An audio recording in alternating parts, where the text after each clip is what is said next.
don't think you're sleeping. Can you come back in an hour? Need sleepy. Please go away. Let me sleep for the love of God! It's now time for the Billy C. Morning Show, part of the Billy C. Boxing Network. Interact with the show at BillyCBoxing.com. And we're coming to you live from the Billy C. studio in Lake George, New York. I'm Bill Calogero. It's time for the Billy C. Morning Show. Good morning, everybody. Glad to be with you. I'm glad you guys are with us. I want to give a special shout out to all of our listeners on ESPN New Hampshire. Glad you guys could join us. And, of course, we're glad to be part of your sports programming. Today's show is being brought to you in part by Sal's Neighborhood Pizzeria, an Italian restaurant located in beautiful St. Simons Island, Georgia. Give my man Sal a call, 912-268-2328, 912-268-2328. Check out the menu online, www.salsneighborhoodpizzeria.com. And speaking of Sal, I'm donning his shirt right now. That's right, when he was inducted into the New Jersey Boxing Hall of Fame. That's what I'm wearing right now. You too could get one if you go visit Sal's Neighborhood Pizzeria in St. Simons Island. I think you can. I don't know. Today's show is also being brought to you in part by JKJ Boxing Magazine, which is the next issue is due out soon. It's for free, so subscribe today. You could subscribe to JKJ Boxing Magazine by visiting our website, www.billycboxing.com, and clicking on the JKJ Boxing Magazine cover. And don't forget, look for an article that I wrote and an article that Alex Papali wrote in the next JKJ Boxing issue. Today's show is also being brought to you in part by my book, Tom Molyneux, From Bondage to Baddest Man on the Planet. It's available right now where all good books are sold, and you could literally get a copy of it right now by visiting barnesandnoble.com or amazon.com. Find out why we got a 5-star rating across the board. Or at least I think we still do. I hope so. You could also get a signed copy by visiting our website, www.billycboxing.com. I got stuck there. And go into the book club section and follow the directions. Now, if you're looking to get a discount price and you want it signed, you want all of that, well, come on up to the Boxing Hall of Fame next weekend and check me out. I'll be at a table with my man Jim Curl, and I'll be selling a book at a discount price, and I'll sign it for your ass right there. That's right. Coming up a little bit later on the show, Boxing Hall. We got a busy show today. Boxing Hall of Famer Larry Hazard. We'll get his thoughts on a bunch of stuff, including Sugar Shane Mosley's last performance. We also got this week's Blast from the Past. Alex Papali will join us a little bit later. Smoking Joe Frazier is who we'll be talking about a little bit later. Some news today that I want to talk about. Of course, they approved professional boxing in the Olympics. We'll chat about that. We'll also talk about Billy Joe Saunders getting in the news again, saying that he wants to fight Triple G, but there's a little asterisk there, as long as the money's good. Like, you know, you see, this is how, I'll get to it in a little bit, but this is how fighters try to use the media and it's successful, to promote a fight. You know, he's saying he wants to fight him, but the money's got to be good. So if you offer him $10 million, that's not good enough. If you offer him $20 million, that's not good enough. You know, so, or better yet, if they offer him, $1 million, then they said, Triple G doesn't want to fight me, you know. And then all the Billy Joe Saunders fans will say, see, Triple G won't fight him, you know. But a lot of talk about Saul Canelo Alvarez and him really wimping out of the Triple G fight. One other thing I wanted to talk about is the update on Alexander Povetkin. His most recent test, I don't know why they keep testing the guy. His most recent test came out negative, that he didn't have anything in his system. And, the bottom line is he tested positive when he was supposed to be tested, and now he's tested negative. I don't know what they're trying to say. But joining me right now, my partner in crime, Sal Rocky Senecola. What's up, Sal? Good morning, Billy. How are you, buddy? Not too bad. I got your shirt on today, man. I'm gonna have to look at that and see that. I'm glad you do. Thank you so much. Yeah, boy, I'll tell you, you got that roll of the tongue down pat. Yeah, I'm man. getting good. I'm getting good at that. I practice. When I'm counting the sheep, I go run through. But anyway. I practice too, but it don't work. Yeah. Some big news today. A couple of things I wanted to touch base with. Billy Joe Saunders is in the news by saying that he definitely wants a Triple G fight. He says, now this is a guy that backed away and signed to fight Matt Bursak and then backed out of that fight because of an injury. And now he's saying that he's ready to fight in September, and he wants to fight one of the top names. And Triple G is the number one on his list. Canelo is on his list as well. And Chris Eubank Jr. is the third guy, which I find kind of funny, Sal. You got Triple G, you got Canelo, two big names in boxing, and then Chris Eubank Jr., who's over in England, is a big name, but he's certainly not a proven commodity like the first two. And I would bet dollars to donuts that Billy Joe Saunders against Chris Eubank Jr. will be the fight that we see. We won't see him fight Triple G or Canelo. You know what? My money is on that bet right there, Bill. You're right. I feel good with that. But the one thing that I respect Billy Joe Saunders is he says that Canelo's people have reached out to him. Now, if you recall, Canelo dumped his WBC belt in the trash to avoid Triple G. But then he wants a title, so he reached out to Billy Joe Saunders. You know what Billy Joe Saunders said? I'll fight you, but it's got to be at 160. Canelo was still trying to get the fight to go at 155. So I think a lot of stuff is blowing up in Canelo's face. What do you think? I think so, because you know what? You want to claim a title. You want to fight for the middleweight championship of the world. Suck up the 5 pounds and either come in 156, 157, or whatever you got to do. But don't say you want a title and you want it at some catchweight bullcrap and say, hey, let's do it at this weight. No, you can't do that. Sorry about the bull. No, I mean, that's... I think you can't have a catchweight at title. I don't even believe... There's so many... We talked about it yesterday. There's so many weight classes. How many can you have? And let me tell you something, Billy. It was like the old days when you only had, 8 weight divisions. You had flyweight, bantamweight, lightweight, welterweight, middleweight, light heavyweight, heavyweight. When you had only 7 or 8 weight classes, maybe you do something. But these weight classes are spliced up so much, you got a weight class every 4 or 5 pounds, 6 pounds. Exactly, and it's a joke. We were talking about yesterday. It's a joke. About how it's diluted. How many champions? So right now, I think I counted 73 current world champions. And only 17 weight classes. That's even more of a joke. And you got a guy that's trying to campaign as a middleweight, but is refusing to weigh in more than 155, which I think is ridiculous. But hey, I got an email here. Let me get a couple of emails out. Jesse says, "Hey Billy C, to me, I saw Mosley throwing the fight away to David. Mosley was not punching hard. And he was getting hit way too much. I don't know if he was throwing fights to get paid. He still has some fight left in him. He can do much better than that performance. The fight was fixed." This is what Jesse says. I totally disagree with that, Sal. I think that what we saw was a clear indication of father time affecting Sugar Shane Mosley. He couldn't get out of the way of punches from a guy like Avicii,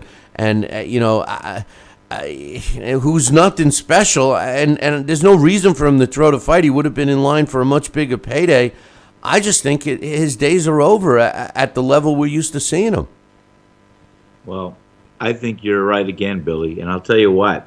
More importantly, I think he's starting to show the ring battles. He's slipping a little bit, and a fighter ages. Some slower than others. I still feel like I'm 25. But the bottom line is this: when you have a fighter that has had ring wars or has been knocked around or has been in as many rounds as Sugar Shane Mosley, sometimes the body, the mechanics, it just starts to slow down. It just takes one little fight, and that crack in the eggshell has occurred. And it's just a matter of time that the downward slope is going to catch up with him and he's going to get hurt, if that is the case. No, I do not believe he threw that fight because, as you said, he would have been in a much better shape going for future bigger pursers and demanding some real good contention and as far as being back into a title position where people want to be to fight and get the money. Think of it this and way. The championship. Think of it this way. Shane Mosley's 44 years old. He doesn't have much time. 10 years ago, at 34, you can make the argument that he had seen better days. 10 years ago. So I mean, to suggest that he threw the fight, that he was, no. He tried his damnedest and his body just wasn't responding. I know that feeling, man. I know that You feeling. do, don't you? I know that feeling when all of a sudden you're like, it ain't responding, but anyway, he says, Billy, what's your thoughts on Valdez versus Rudia? I think Valdez should KO this guy. Rudia has a padded record, even though Rudia is undefeated. I think this type of fight doesn't help the progression of Valdez. Rather want him against a fighter like Warrington, Mahares, or Honsono, Hasawaga, or Shimoda. Looks like if the winner wins the fight, which mostly winners do, he will either have a belt or will fight for the belt. It was all explained by Bob Arum. Listen, it shouldn't shock you, Jesse. This is the way pro boxing is. Nobody fights anybody anymore. It's very sad, really. He says, what's your thoughts on Gennaro Gamez, highly touted Gennaro Gamez? I don't know how you could put me on that spot like that, Jess. Here's a kid. He's 20 years old. He's a super featherweight. He's 1-0 as a pro.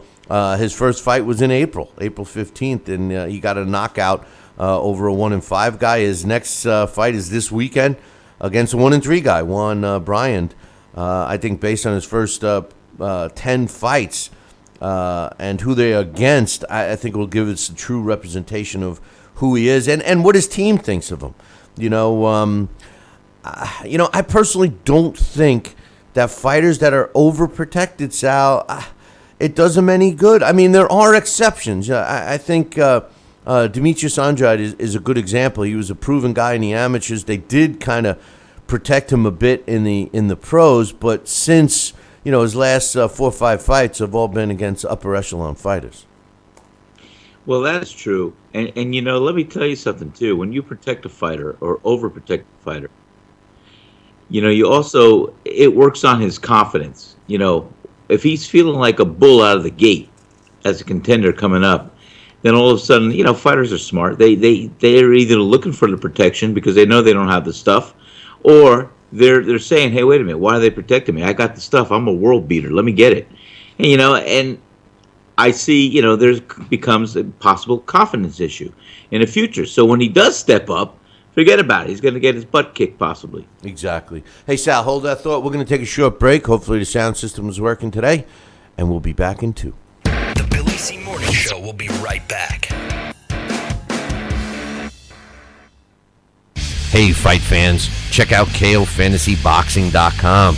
KO Fantasy Boxing is boxing's only trademarked fantasy game. Check it out, www.KOFantasyBoxing.com. Select your own gym, your own fighters, track them through a season that can last from 3 months to a year, depending upon which league you join. You got to check this out, man. www.KOFantasyBoxing.com. Join it today. Again, www.KOFantasyBoxing.com, and tell them Billy C sent ya. Check out BillyCBoxing.com now, or feel the wrath of the mighty mustache. Oh, that hurts. Why are you doing that to my face? I hate you. That's BillyCBoxing.com. Consider this your warning. Now, back to the Billy C. Morning Show. Interact with the show at BillyCBoxing.com.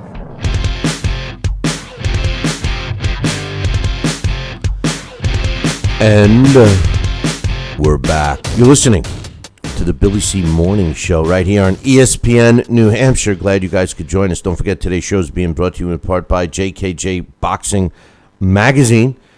It's for free, so subscribe today. All the information can be found on our website, www.billycboxing.com. Look for the JKJ Boxing Magazine cover, which is located on the right-hand side. Today's show is also being brought to us in part by my book, Tom Molyneux, From Bondage to Baddest Man on the Planet. It's a must-read for everyone, not just boxing fans. It's a story of a slave.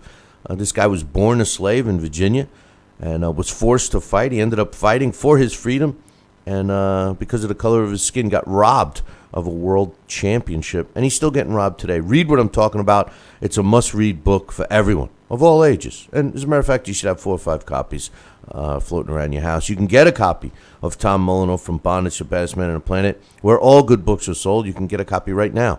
Amazon.com, BarnesandNoble.com. Today's show is also being brought to us in part by Sal's Neighborhood Pizzeria and Italian Restaurant, located in St. Simons Island, Georgia.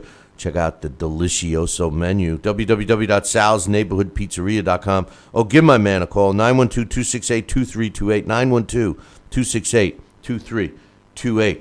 And speaking of Sal, he's with me right now. Well, not totally. He's not sitting next to me, although I got his shirt on today. You know. Hey, I'm looking at that shirt. It looks pretty good, Bill. I know it's the physique that's in it, right? That too. Hey, hey, easy. Hey, I just hold on. Don't give me a canola. I like that shirt, Bill. Look at that shirt. It's starting to get faded. That's me in my prime. Look at that. My abs are showing up there. Oh my gosh, I'm watching you right now, Billy. I know it's starting to get a little faded. Maybe I need a clearer one for the camera. I don't know. That was the year we made that shirt for the induction to Boxing Hall of Fame. Yeah.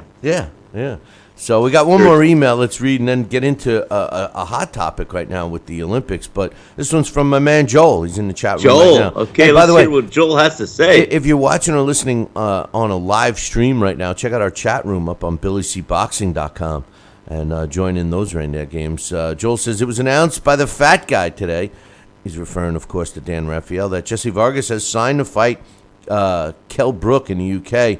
The fight will be either in August or September. What's your thoughts on this fight? I feel finally that Kell Brook will be fighting someone with a pulse and not the pushovers he fought in his last couple of fights. I don't know. I think you're being a little harsh, Joel, on Kell Brook. Kell Brook seems to be the odd man out. Remember, he did beat, Sean Porter, who's scheduled to fight Keith Thurman. So I don't know. As far as Jesse Vargas and Kell Brook, that's a tough fight for Jesse. Jesse normally fights and seems to get a lot of hometown decisions when he fights in Vegas, where he lives. So we'll have to see. Fighting over in the UK, I think it's a big fight for both fighters, but I'd have to lean towards Kell Brook on that. You have any thoughts on that, Sal? I don't know. It's going to be it could be a good thing. I don't know. Kell Brook. These guys got to really see what their next fights are going to be and pick it up. Well, you know what the saddest part of the whole thing is? It's a unification fight. That means, in case y'all forgot, Jesse Vargas has a belt too. So it's just, doesn't it fall right into place what I was saying yesterday? 17 weight, as of today, right now, 17 weight classes, 73 world champions. All pounding their chest saying they're a world champion in the sport of pro boxing today. 73, and I could that number could be low too. But speaking of pro boxing, we talked about this last week, Sal. But the Olympics, all of the federations, 88 federations that get a vote for the Olympics, voted yesterday. And overwhelmingly, of the 88, 84 approved to change the rule to allow professional fighters to fight at this year's Olympics in Rio. They have 10 weeks, and the only provision is they have to make the team. What's your thoughts? Well, that's interesting. I mean, again, I grew up in an era where the Olympics only happened every 4 years, both summer and winter Olympics. And when I was going for my berth on the 1980 Olympics for summer boxing that were being held in the old Soviet Union, and they were boycotted, it changed a lot of lives for people. And even at that time, I think the Soviet bloc countries, we looked at them like these are professional amateurs because they're subsidized by their countries, and they do not get the opportunities to turn professional. So they're professional amateurs in a sense. And in the United States, we have our amateur division, the AAU, the Amateur Athletic Division and Union, and we have our professionals. So to really see how it unfolded when the Olympics started allowing professional baseball players, basketball players, I knew inevitably that boxers would be thrown into that mix too. And I do have mixed feelings. You're looking at the boxer who is going to be trying for that Olympic berth. I guess if he wants to put his professional credibility online to try it, he's got the right to do it, but he's got to make the team. And we know that, the Olympic boxing rules are a little different. They score a little different with the gloves with the band and the scoring of the punches. And then the right hand will count just as much as a jab if it's landed. And you have to be a busier fighter because you only have 3 rounds to do what you have to do to win and score and knock out. So it's going to be a reality. We're going to see how it unfolds. It's just a matter of how a professional fighter or champion wants to put his professional credibility on the line to fight as an amateur. And I don't know. It could be a no-win situation. If he wins a gold medal or wins a fight against an amateur, hey, guess what? He fought an amateur. What's that? If he loses and gets beat by an amateur, wow. Hey, guess what? This guy's just got beat by an amateur. Now you're going to have the amateur or the Olympian wanting to say, hey, let's get a real title fight, or let's go turn pro, or let's do this. So I think it's going to open up a lot of debate, a lot of opinions, and welcome to the mad world of boxing and sports. You've already kind of changed your stance a little bit since we talked about it, because you were kind of against it at first, but it's true though, Sal. Hey, I'm thinking about going into politics. What do you think? Well, that's the first prerequisite. You got to be able to change your mind on a moment's notice, but you got to change your stance on a moment's notice too. But the thing is that there's only a handful of countries that compete in the Olympics that have professional sports. So what you said is 100% true. In a sense, it kind of evens the playing field a little bit. With countries like the UK and of course the United States, where we do have the luxury of being able to become a professional athlete, whereas some countries don't. So in a sense, you're equaling the playing field. You're able to compete against other countries' best, which was the intent of the Olympics from day one. But with that said, think of the risk. Not only does the fighter have the risk that you point out, it got beat by an amateur. Number one, I don't believe it would go on his professional record. That's number one. Number two, these guys, it's actually might be a humbling experience for a longtime professional, because in the Olympics, they fight multiple times in a week. They don't know who they're fighting against. They don't have time to prepare. They don't have time to cherry pick. They don't. And like you said, the scoring is different. They're not getting paid for this. I don't know if you're going to see a lot of pros jumping for this opportunity, except maybe established pros who just want to add to their legacy. Well, adding to a legacy is right. In fact, you're thinking you're giving me some ideas to make another comeback, maybe as an Olympian. Well, they just opened the door for you. How do they feel about torn rotator cuffs? Can I pass the test? I wonder how they feel about 90-year-old guys in there too. Oh, that's right. You're a little shy of 90, but hey, 3 3-minute rounds are pretty good. I could do that. Yeah. But anyway, we'll see. Billy, it is something, and yeah, my first stance on that was, I was adamantly saying no. I don't think so. I don't agree with it. I don't like it. But when you massage the whole idea and the thought, and you look at the playing field, as you said, it could be humbling, it could be an experience. And I'm going to tell you, I do not think, unless a fighter, as you said, wants to add to his legacy, you're going to see too many real top contenders or pros chomping at that bit. Well, it's going to be interesting to see this. The Rio Olympics are 10 weeks away, so any fighters that a professional fighter that does want to participate and compete would have to, make the Olympic team, and they'd have to do so like now. So and then you wonder about the other stipulations. They're under contract. You would assume, So I think that the outrage over this is really. Maybe it's a little overreaction, because here's the thing. If a fighter's under contract with, let's say, a guy like Al Heyman or Top Rank or Golden Boy, they're not going to want to risk, the contract in place by competing in the Olympics. The only guys that are going to, maybe take that chance are guys that aren't signed. Maybe guys that are trying to get a second wind, sort of like when I was involved with an independent baseball team, an independent league. It was a pro team, but, we saw guys that were trying to get their, shot back at the majors. Maybe you see somebody like that. Maybe you see somebody rolling the dice. Maybe you see a guy that turned pro and realizes maybe he should have stayed in the amateurs. I don't know. I for one, what was I thinking of? And I'm thinking maybe this isn't going to be as bad as people think. Well, and that's just it. I went through the mechanics of thinking about the pros and the cons and the big picture, if you will, and that's why I'm a little softer on the observations that I shared with you earlier. But we'll see.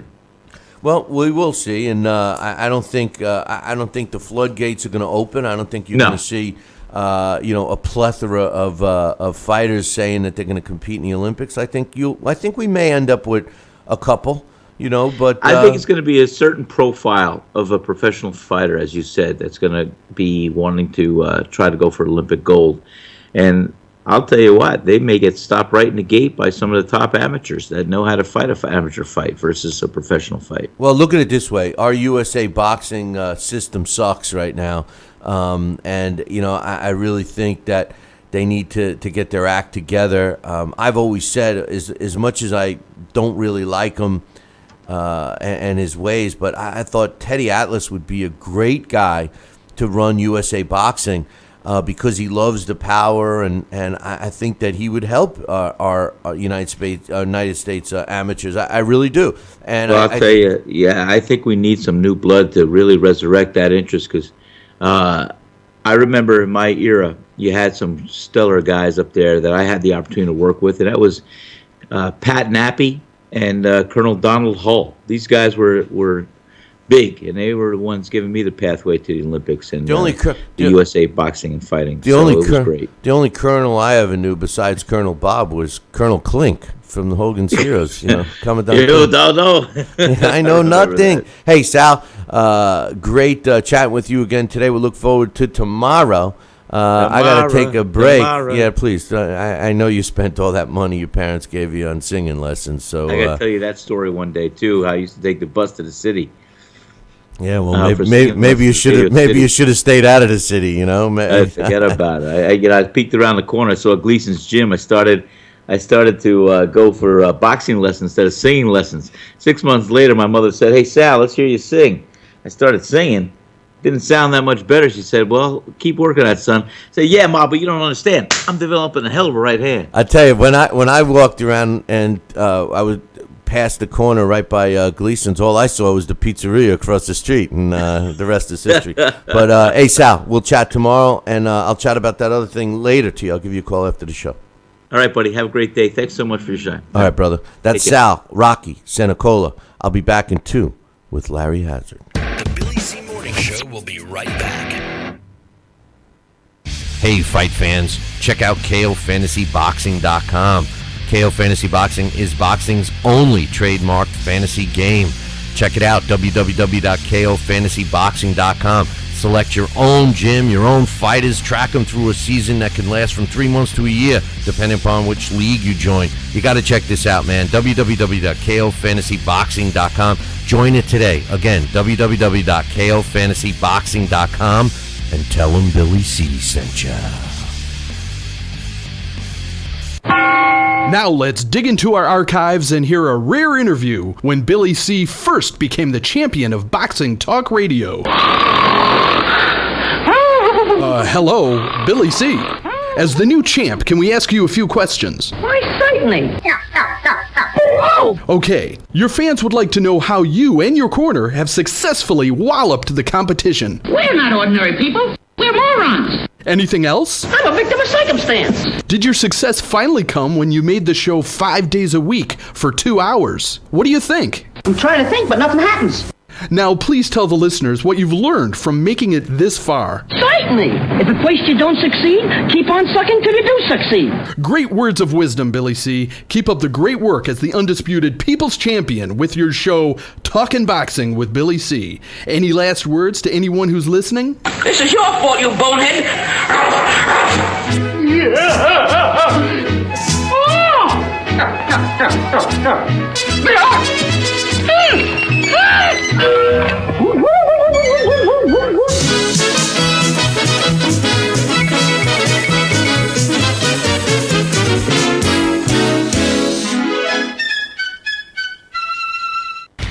Check out BillyCBoxing.com now, or feel the wrath of the mighty mustache.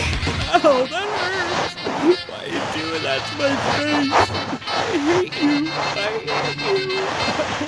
That's BillyCBoxing.com. Consider this your warning.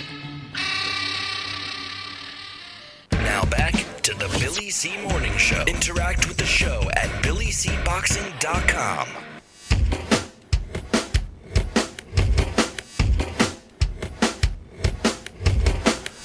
And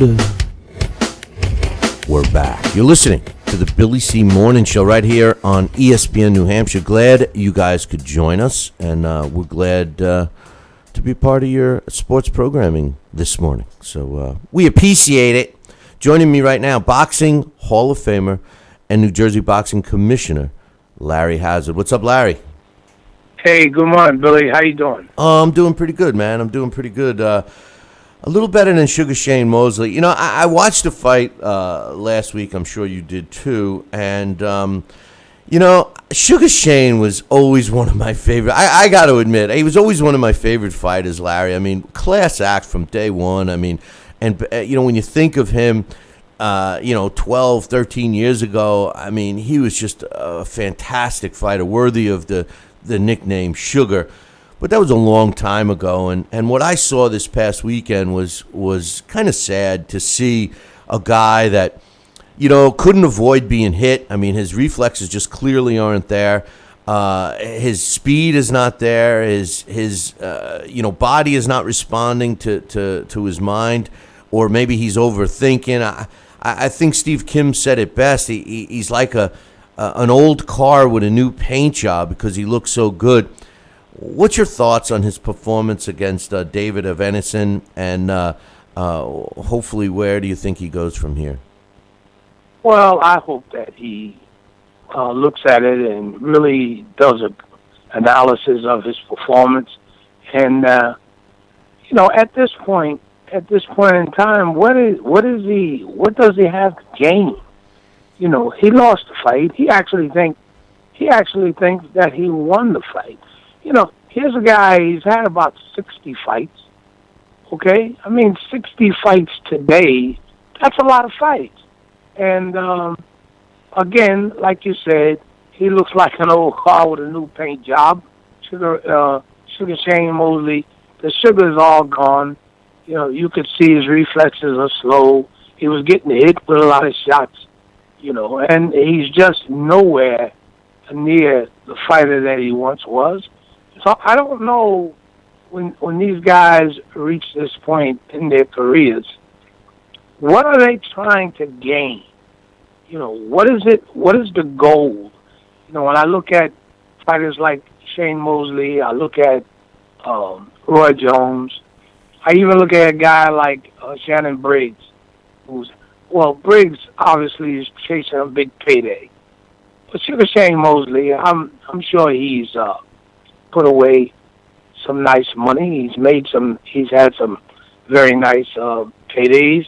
Hopefully he's put some of that money away. He appears to be the type of fighter that is a solid thinker, and I've never seen any signs or heard anything where this guy might be broke or anything like that.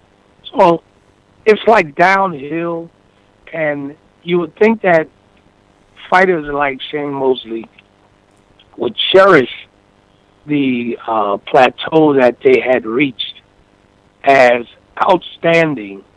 And I guess by today's standards, I guess you might call him, he was a great competitor. So everything that he does now is taking away from that Hall of Fame glory that he's definitely going to attain at some point.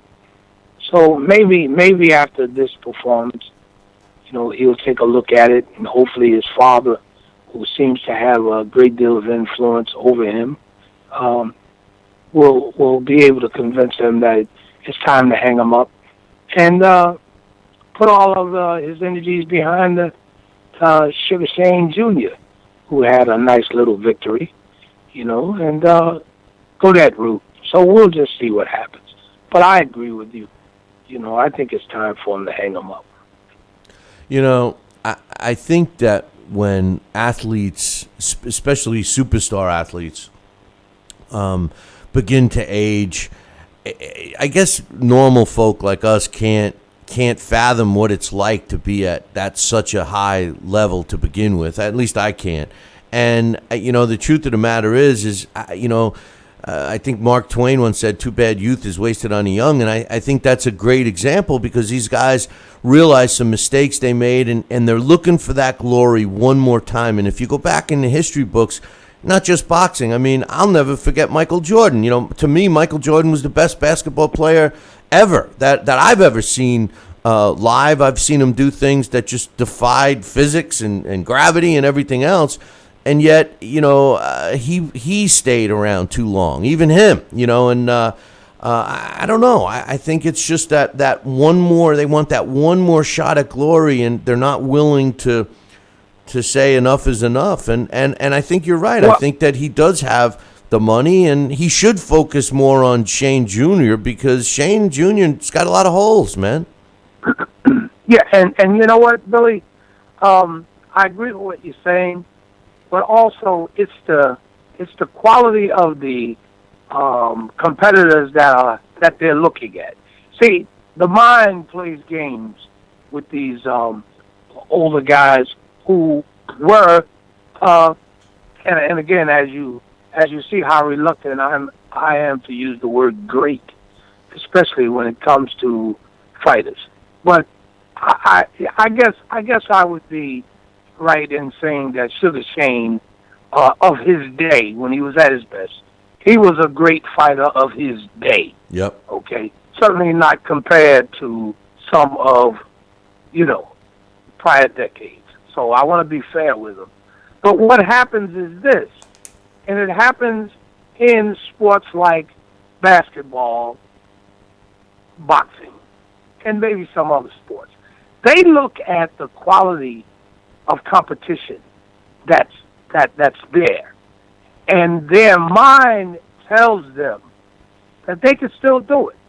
And I can understand in boxing how they fall prey to that, because if you look at the level of fighters, the level of competition, the caliber, the skill level, the skill set of some of the fighters, many of the fighters of the present day, you can really understand kind of how a guy like a Sugar Shane Mosley, or even a Roy Jones, having accomplished some of the accomplishments that they've done during their time against stiffer competition. So their mind tells them that they can still do it, And so what happens? Their heads and their minds start writing the tickets that their bodies just can't cash in on. And that's what happens. And it oftentimes, leaves us shaking our head sadly and sorrowfully, because, we see what happens. But we know that Sugar Shane Mosley, in his time, at his best, this guy, he'd have ran right through this guy. No problem. And see, this is what his mind is telling him. And this is Michael Jordan, same thing. You know, he looked out there, you see the level of competition. He, in his mind, he starts playing out some of those old moves that he used to make and some of the, buzzer-winning shots. And the glory and the feeling just comes back and it overwhelms him. And so it's just something that athlete after athlete. I mean, it's nothing new. Sugar Ray Robinson, the great Sugar Ray Robinson, he stayed around too long. He did the same thing. Yep. I mean, Ali did the same thing. I mean, So this is what happened. I know. It's sad, but it's true. You're right, and well put. And you're also right. David Evanescence is a guy that, I mean, I don't know if he should be happy about the win because he gets to fight the winner of Porter Thurman. No matter who it is, he's not going to get by that one, God. And that's You know a what joke. I mean? How do you have a fight between two top-notch in their prime fighters that we all love? That's like the best fight, really, that we're looking forward to this year so far. And then the winner, it's almost like you regress and have to, and no disrespect to David Evanescence, but I mean, that's who they get. I mean, after beating, I don't know. Hey, on another note, Roberto Duran in the corner of Sugar Shane Mosley. Now, I watched Duran, and not only was I jealous of the full head of hair, and I couldn't notice no grays. I don't know if he's using. I don't know if he's dyeing his hair or what. But man, am I jealous? But the truth of the matter is, I think he might have missed his calling, Larry. I mean, man, he seemed like he would have been such a really good trainer, and I had never seen him do it before. And if he was a couple of years younger, I would have thought that he would have smacked Sugar Shane around and taken over the fight for him. I mean, I would love to see him. Was it wonderful to watch, man? Gosh, I thought so. Yeah, man, it was like you say, he might have missed his calling, but who knows? I mean, if he sticks with it, somebody might, some young kid might benefit from his knowledge, and he's really not that old yet, so he's got quite a few years in front of him. No, he looks great. So maybe we'll see more of Roberto in the corner of some of these up and coming kids, and maybe he'll inherit some of the talent that's out there, like some of these other guys like Freddie Roach and some of the other ones who are proclaimed to be the great trainers who pretty much inherited most of the gifted fighters, and so maybe Roberto will get that same opportunity. Yeah, no doubt. Couple of things I wanted to get your thoughts on. It was announced yesterday that Alexander Povetkin's latest sample came back clean. What the hell's going on? I don't know enough about this testing, Larry, and I purposely try not to really get up on it because it's so confusing, and one agency reports minuscule traces while another doesn't, where they both fall under the Olympic-style anti-doping agencies and all that stuff. My thought initially is, you test positive and you're positive. Why are they keep testing him? And does this mean anything? Is it smoke and mirrors? What's your thoughts on this? Well, I'm almost a bit ashamed to have the same feelings about this drug testing and all.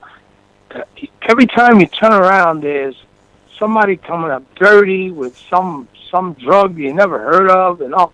I mean, could it be that some of these substances are just found in, you take, for instance, if a fighter is on, say, blood pressure medication or legitimate medication for some physical ailment, does that mean now that he's going to come up dirty because they found this or that or whatever, and now his career, his reputation is going to be tainted? You got these different drug testing. Matter of fact, next week on the 8th, I'll be in New York had a big confab with USADA. You know, that's the other drug testing company. You know, and big discussion about drug testing and in boxing and all of that. So, I have to show an interest because I want to know what's going on. But it's gotten so far out of hand, really, especially with these MMA competitors. It seems like every time you turn around, there's a big scandal or big situation going on with the drug testing. So I don't know where it's going to end. I mean, it started with in the major leagues, the baseball players, and and then football, and now it's in boxing. Is it ever going to end? That's the question that I'm answering. No. Asking. Is No. it ever going to end? No. Where do we go with this stuff? It's almost like I'm ready to say, you know what? Let them. I mean, if they... Yeah, if they, if, you're taking the words out of my mouth. It's almost like you want to say, just let them. Yeah. Yeah. Make them sign a waiver that they understand the dangers behind it. And as long as you're going to fight a guy that's on it, that means you're allowed. See, the problem that I feel steroids has is if you're on them and I'm not, or if I'm on them and you're not, now you have an edge, right? But if you're on them and I'm on them, it's the same as if we weren't, So I would rather have, but the sad truth, Larry, is if they all of a sudden said, okay, knock yourself out, do whatever you want, they'll find another way to cheat, to even above that. You see, that's the part of it that will never change, and it hasn't changed. Yeah. From day one, there's been people that have tried to bend the rules in every single sport to their advantage, whether it was legal or not, and got away with it. And the ones that didn't, were the samples. They were the one that everybody set an example of. So I don't know what to think anymore. But like you said, they're coming up new stuff we never heard of. Yeah, and it's always somebody. There's always somebody with a better mousetrap. Yeah. And the only and the other situation, I mean, there are fighters, and athletes who want to be clean. They want to play clean. So, see, that's where the difference comes in. If, you can have the let them do it attitude, but what about the guy that doesn't want to do it? The guy who really wants to just train and perform based on his natural abilities, where does he find the fairness, against someone who is using something? Exactly. See, that's where the problem is. That's where the problem is. Because I do believe that there are, more athletes out there who are not using these substances, but oftentimes they don't become the elite athletes because the ones that are getting busted are basically, or most of the times, are these elite athletes. Come on. So I don't know what the hell we're going to do. Who was it with the Cubs? What was his? I forget his name. He hits a home run, the bat shatters, his cork all over it, right? And he's I don't know how that happened. Yeah, I know. I don't know. Well, geez, I mean, don't speak no English. It's like, what are you talking about? This cork all over the place. The famous. I think it was Phil Necro, throwing the Emery cloth right behind him. It's all on film. It lands on the thing. I mean, guys will always try and find an edge. I get it, but you're 100% right. The one guy that's trying to do it fair, and the playing field isn't even. It sucks. It sucks, but. It's out of control, and the worst part is the guys they got in the training camps now trying to convince me that their fighters are clean are the same guys that have been arrested and did time for being guilty, right? I mean, who do you want to hire? The government hires the kids that break into the NASA computers to work for them because they could broke it, so it's the same thing, so I don't know, man. We could go on and on about this, and it's actually comical, but let's talk about something serious. Billy Joe Saunders has once again said that he wants to fight Triple G. And he had backed out of his Max Bursak fight due to an injury. and he's saying he wants Triple G. But the asterisk next to that is he says, I want Triple G if the money's right. So, to me, that's a way out of no matter what kind of money that they could offer him to fight Triple G, he's going to say it's not enough. But the one thing it's not enough. Yeah, no, they offered me $20 million. It's not enough. I mean, come on. But the one thing I do admire, because Billy Joe Saunders says there's 3 guys on my list: Triple G, Canelo, and Chris Eubank Jr., which to me is a joke because they're not all, come on. We're talking apples and oranges between, 2 of the guys are above and beyond the third guy, But the one thing I did respect is he said, Canelo Alvarez is trying to negotiate with him to fight him at 155. And Billy Joe Saunders says, I'm a 160-pound fighter. I'll fight him, but I'm not conceding the weight. What's your thoughts on Billy Joe Saunders even talking about fighting one of these guys, and where do you think it's going to go from here? Well, like I said, I think he's trying to price himself out of the match against Canelo. But, I mean, hey, look, if he's for real and he's willing to step up, then, more power to him. And I support a guy, especially with this situation about the weights. If he's a full-fledged middleweight, then he has a right to fight at 160 pounds. And some of these guys that are trying to, make these demands on, these catch weights, I'm not in favor of them. And I think that a full-fledged middleweight has every right to fight at 160 pounds, But, again, if he's trying to chase the money and he's trying to chase the fame, then he's got to kind of give a little bit in order to get the fight. But I do think that he's trying to price himself out of Triple G. That's my opinion on that. I should have brought this up when you were talking about the different eras when we were talking about Shane Mosley. But, not that I have all this free time on my hands or anything, Larry, but the other day I couldn't help but take a look at, quickly, I might add, so my numbers might be off, but we talk about years gone by when boxing had 8 weight classes, so theoretically you had 8 world champions roaming the earth, and you had 10 top contenders in each one, so you had 80, and combining all the weight classes, you had 80 top 10 contenders and 8 world champions, and boxing was at the best state. Well, today, 17 weight classes, an infinite amount of contenders, but here's the best part. I counted the current champions. 17 weight classes. I would almost accept 17 world champions. 17 guys roaming the earth claiming they're the champion of the world.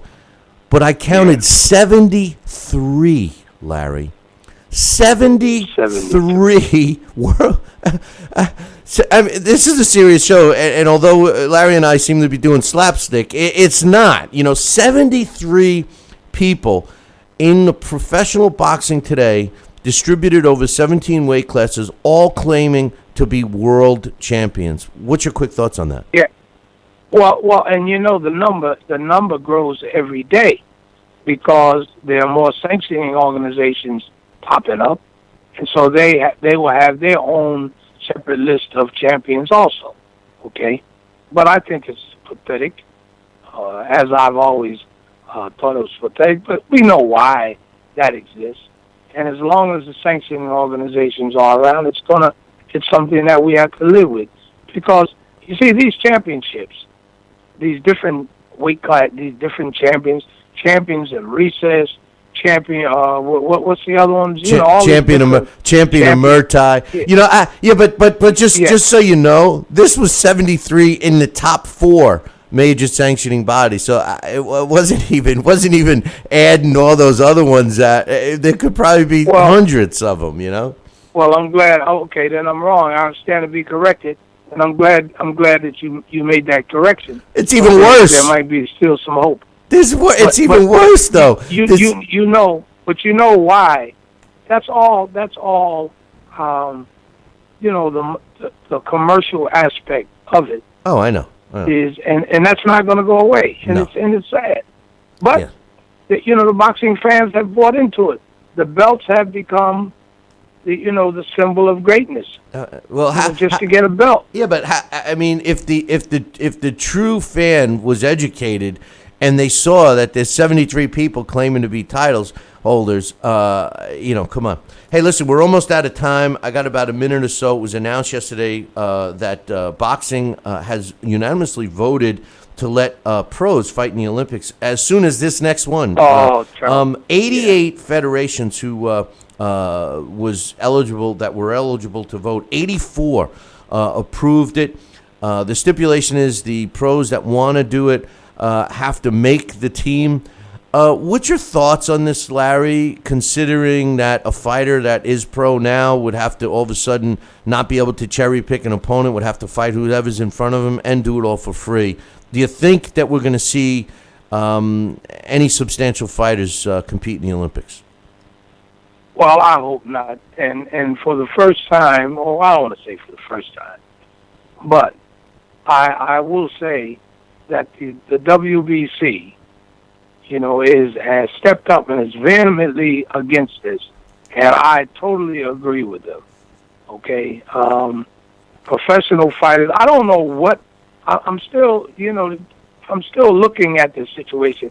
I don't know what the criteria is for the fighters. I don't know if like world champions and fighters of that caliber or top 10 fighters. I don't know if they're eligible to fight.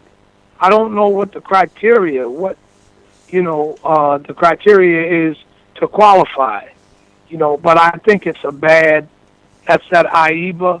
I think it's a bad situation for professional fighters to be fighting in the Olympics with amateur kids. I really think that's a bad. Well, you could look at it two ways, and I gotta take a break, but you could look at it two ways, though, Larry. The United States and the UK are the two countries that come to mind that have the opportunity to become professional. A lot of these other countries do not. So, in a sense, they're putting their best athletes against these other competitors. They're not always young kids like what we field, here in the States. And the other thing is you could make the argument that a lot of these guys that are coming from these other countries are immediately becoming successful in the pro ranks after 10, 12 fights. So maybe it's not as 20, 30, 40 years ago, the level of competition might have been that different, but maybe it's not anymore. Maybe because of all the diluted championships we're talking about and the caliber of the fighter and all these things that we've been talking about for so long, maybe that's indicative of why some of these people feel that it would be competitive. Who knows? I guess we'll have to wait and see. Not so much for this one. Have to see. Yeah, but the next one, 2020, will be the one in Tokyo because these fighters would have a chance to prepare. 10 weeks isn't enough, but it's going to be interesting to see. Larry? We'll wait and see. Yeah. Great job as usual, and get Roberto Duran on the phone. Tell him he should consider doing this more often. Okay. Maybe we should do that. Yeah, I think he would be the man. I want to know what his secret of keeping a full head of hair is too. I got to know that. Well, me too. All right, my man. I'll talk to you next week. Okay, Billy. Take care. That's Boxing Hall of Famer Larry Hazard, New Jersey Boxing Commissioner. And see, Larry's always keeping himself up. He's doing the meeting on the Olympic drug testing, and hopefully after next week he can tell us what the hell's going on. Hey, listen, I got to take a short break. When I come back, we're scheduled to have the blast from the past. Frazier, Smoking Joe Frazier. I'll be back in 2. The Billy C. Morning Show will be right back. Join us here for 2 hours as Billy and the gang do what they do best. Every time I start talking about boxing, a white man got to pull Rocky Marciano out their ass. Rocky Marciano was good, but compared to Joe Louis, Rocky Marciano ain't. Beat Joe Louis's ass. Joe Louis was 75 years old when he fought. Huh? What? We're supposed to be talking boxing. It's Talking Boxing with Billy C. Hey, fight fans, check out KOFantasyBoxing.com. KO Fantasy Boxing is boxing's only trademarked fantasy game. Check it out, www.KOFantasyBoxing.com. Select your own gym, your own fighters, track them through a season that can last from 3 months to a year, depending upon which league you join. You got to check this out, man. www.KOFantasyBoxing.com. Join it today. Again, www.kofantasyboxing.com and tell them Billy C sent ya. Check out BillyCBoxing.com now, or feel the wrath of the mighty mustache. Oh, that hurts. Why are you doing that to my face? I hate you. That's BillyCBoxing.com. Consider this your warning. Now back to the Billy C Morning Show, part of the Billy C Boxing Network. Interact with the show at BillyCBoxing.com.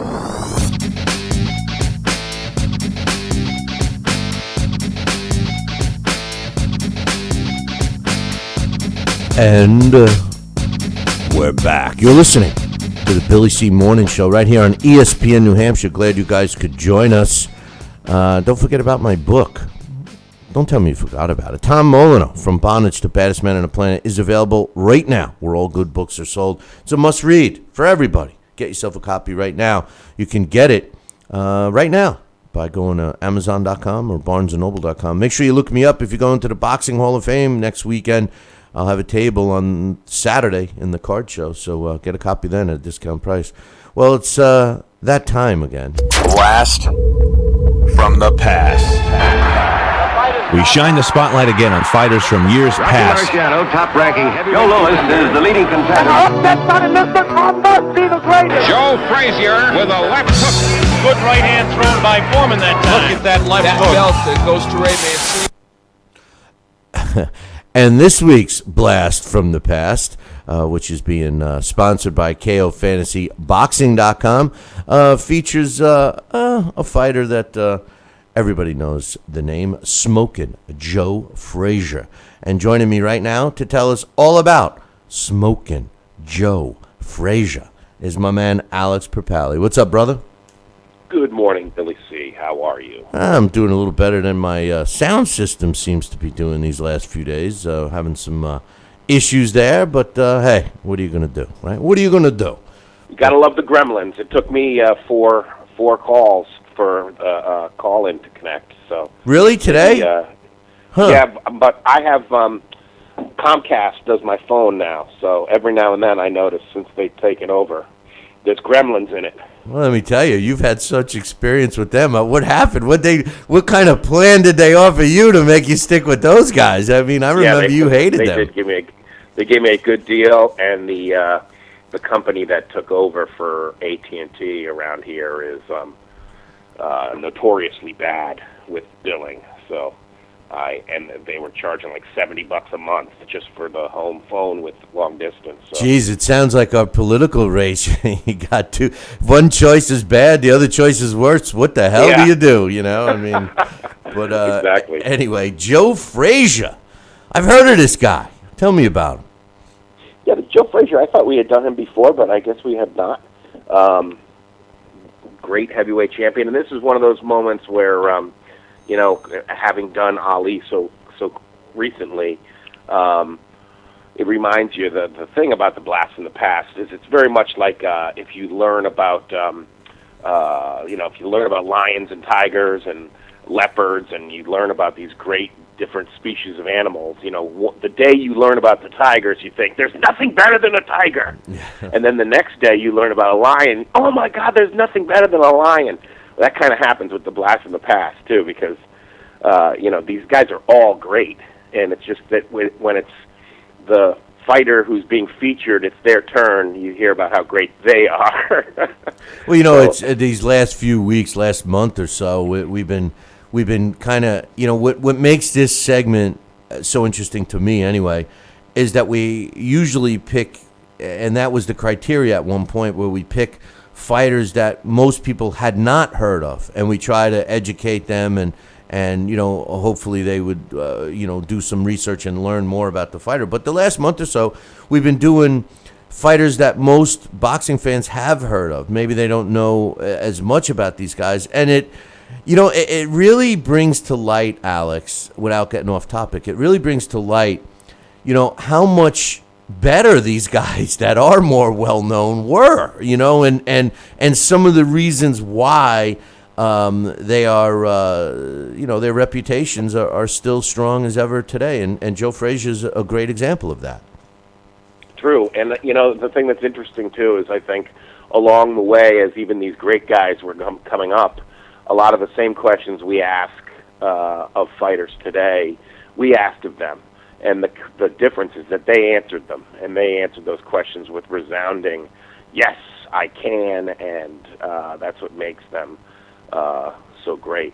But yeah, Joe Frazier, he was actually born, I didn't realize this, he was actually born Billy Joe Frazier in Beaufort, South Carolina. Oh, actually, well, yeah. Joseph William, right? Joseph William, but I've heard him called Billy Joe also. In his obituary, they call him Billy Joe. But then when you look on BoxRec, it's Joseph William. So there was a Bill in there somewhere. But yeah, he was born January 12th, 1944. He was one of I think it was 9 children. And then he eventually ended up having 11 children, I think. It was a little confusing about that. But he never finished high school, loved boxing, was a big fan of Joe Louis. They were quite poor, and he used to stuff rags and stuff in a pillowcase and punch that. And when he was 15, he moved to New York City to live with a brother, and he worked there for a year or so. And then he moved to Philadelphia at 16, and had married his childhood sweetheart. They already had a child. He started working, and here's the part. This might sound familiar. He started working at a meat packing place, and he used to punch the big sides of beef as a way to work out. And he'd run in the streets of Philadelphia, run right up the steps of the art museum. Does that sound familiar? Yeah, they should put that in a movie sometime. Well, Hank Sturm was his trainer, right? Manager? Yank Durham, yeah. Yank. Yancey was his name, I guess, and Yank is a nickname for it. I did a little research on Joe Frazier a while ago, and one thing I remember, maybe you can straighten me out, but that the first time he walked, and you're right, that's how he stuffed, that he made his own heavy bag. They couldn't afford the sand, I guess, but he used rags, and after school would do that. But a couple of interesting things. Number one, and he broke his arm as a kid, and it was never set correctly, and he could never extend his left hook, his left arm out all the way, and that's what developed that crushing hook to the body. And he actually walked into a gym and was trying to lose weight. He was really overweight at one time, and he went into a gym, and Yank caught sight of him, and the rest was history. That's how I heard he got into boxing, from an amateur, and then ultimately a pro. He did get in some trouble in school though, too, didn't he? Yeah, well, he didn't finish high school, but his mother, it seems like he did have he flirted with trouble, but there was nothing. Not like a Mike Tyson or guys like a Graziano with lots of arrests or stuff like that. Well, I tell you, you mentioned something earlier about how these guys did the same thing.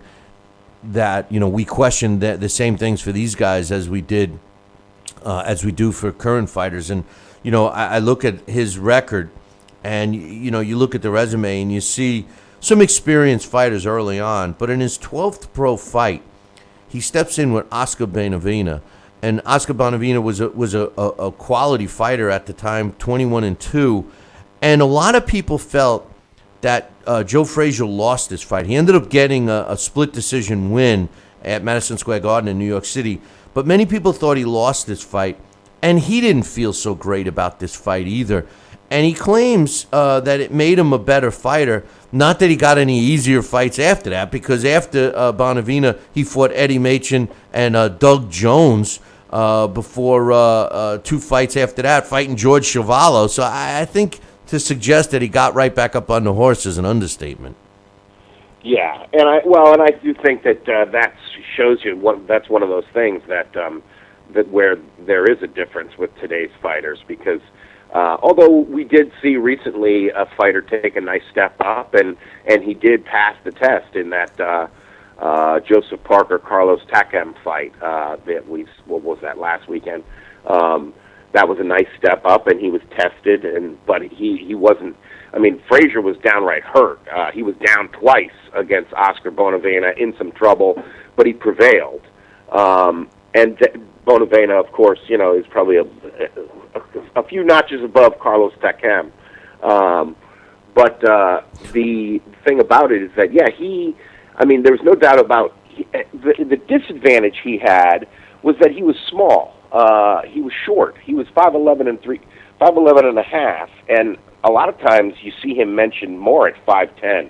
He kind of fought out of a crouch, so you had this pressuring, moving forward. One of the things I thought was interesting, Bill, was that I guess early on when he first started with Yank Durham, and he did, like you said, yes, that's correct, about at 16 when he was in Philly, he wanted to lose some weight, and he went in.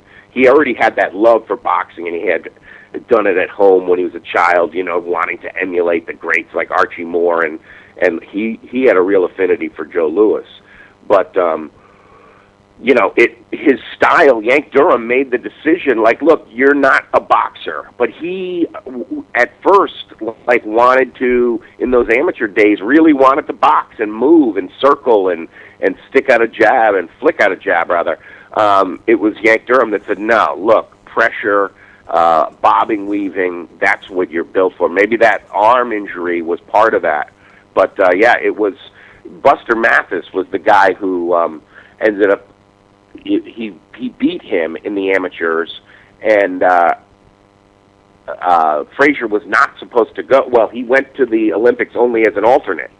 But then Buster Mathis broke his hand, so that's why he ends up going through the trials. And that year he was the only American boxer to medal, and he took home the gold. You're right. Buster Mathis was the darling of those Olympics. He was the guy that many thought would rise to the top as a pro, and it didn't work out that way. It's interesting. Broken hands really affected both of them, because it was a broken hand that sidelined Buster Mathis's Olympic hopes, and then Frazier in the actual finals. Or in the trials themselves, he ended up with a broken hand. That last bout, he had to fight with a broken hand. He wins the gold medal with a broken right hand. And when he goes home, it was not to a hero's welcome. What was interesting in both this week's blast and last week's in Sugar Ray Leonard, both guys won the gold medal. It wasn't as, meteoric a rise. They both sort of went home, and there was a little bit of a lull in their careers before things took off. And for Frazier, what really came together, because here he is, he comes home, he can't work because he has a broken hand. His wife's caring for their children, their young parents, and that's when Cloverlay, and this, I think, is something that would, where Cloverlay comes into the picture, and this is something that I really think would be a great way to do business for boxers. I don't know, maybe Sal Senecola might have some theories on this, but Cloverlay was actually a conglomeration of local business people who invested in Frazier, and they saw him as somebody who, this guy was going to be talented. So everybody put in like $250. There was like 40 investors that put this money in, a whole bunch of local businesses, and they started up tax shelters and stuff for him so he could start training, and they would be his management team. Yeah, the Cloverlay was a great concept, similar to what they did with Ali in Kentucky, in Louisville, and I believe in the beginning, Joe Louis had a similar backing, but Cloverleigh was more of a modern approach, and they were paying him a salary each week. They were picking up the expenses of his training and travel expenses, and they got 33% that was split among them. So, yeah, the whole theory, and it worked well for several years. Yeah, they stuck. I thought it was 50, but even 50 to 33, whatever. That's a pretty. I mean, you're really indebted to them. But well, they had to still pay. Remember, 33% went to them. Then the training fees and gym fees and stuff, that was separate. That wasn't picked up by Cloverleigh. So maybe if you blanket it together, it turns out more. But they ended up giving the trainer his cut, and Frazier got his cut, which I mean, it's pretty much the way it works now, and they had to leave some open for a promoter to get their cut, so I mean, it just seemed more black and white then, I mean, the way it is now, there's a lot of cooks in those kitchens. Yeah, and even I think if you end up with just one group backing you, sometimes I don't think that there's so much risk that one agency takes. You might have sort of a tenuous beginning as well. Whereas the idea of Cloverleigh is the risk is balanced among all that multitude of investors, and I think that's a much better way to do business. Yeah, and you could get a piece of it very, very inexpensively, and as it worked out for Joe Frazier, at least. The return was I'm sure very worth it. But I think, as a side note, I think Larry Merchant was actually part of that group. The newspaper he worked for at the time somehow had some investment in him, and he was one of the shareholders. Yeah, that's good stuff, And when you look at Joe Frazier and his rise, like I said, that first bump in the road for him was against Oscar Bonavena. He followed it up with two extremely impressive wins over Eddie Machen and Doug Jones. He did fight George Chuvalo and stopped him on cuts in 4 rounds, which, as everyone knows, was no easy task. But all the other names that you start to see on his resume are all the typical guys of that era. And, man, you got to appreciate the heavyweights of this era that rose to the top, because they all had to fight these same guys, the Oscar Bonavenas, the Jerry Quarries, the Jimmy Ellis, the Bob Fosters, of course, Muhammad Ali. I mean, these are all guys that are top-notch fighters, and it was no easy road to the top in the heavyweight division back in the late 60s and early 70s. No, that's for sure. And I mean, this is one of those that 70s, late 60s, early 70s group of heavyweights. These stack up against any era in terms of greatness. Like you said, some of those names are just are big. I mean, Chuvalo, Bonavena, and Machen. Those are tough guys. Buster Mathis, of course. Yeah. So so when Ali, because that's by this point, after the Machen fight and Doug Jones, another guy who gave Ali a very, very difficult fight. A lot of people say that Ali lost that fight. Yeah. But this was when Ali was in exile, when they stripped him of his boxing license for refusal to be inducted into the armed services. So there was a tournament that they said, let's put together a tournament and crown a heavyweight champion, since the title had to be vacated. And sure enough, Joe Frazier has a rematch with his amateur rival Buster Mathis. And Bill, that's one of my favorite knockouts. He really wears him down. This withering body attack. Buster Mathis is a big, chunky heavyweight. And it really is like watching a human being, two human beings, but like one is chopping down a tree. It really looks as if he just thumps away at the trunk of Buster Mathis and finally stops him. in the 11th round, and that's where he picks up the New York State Athletic Commission title, and that was considered a quote, like we're saying today, but even that had more credibility back then.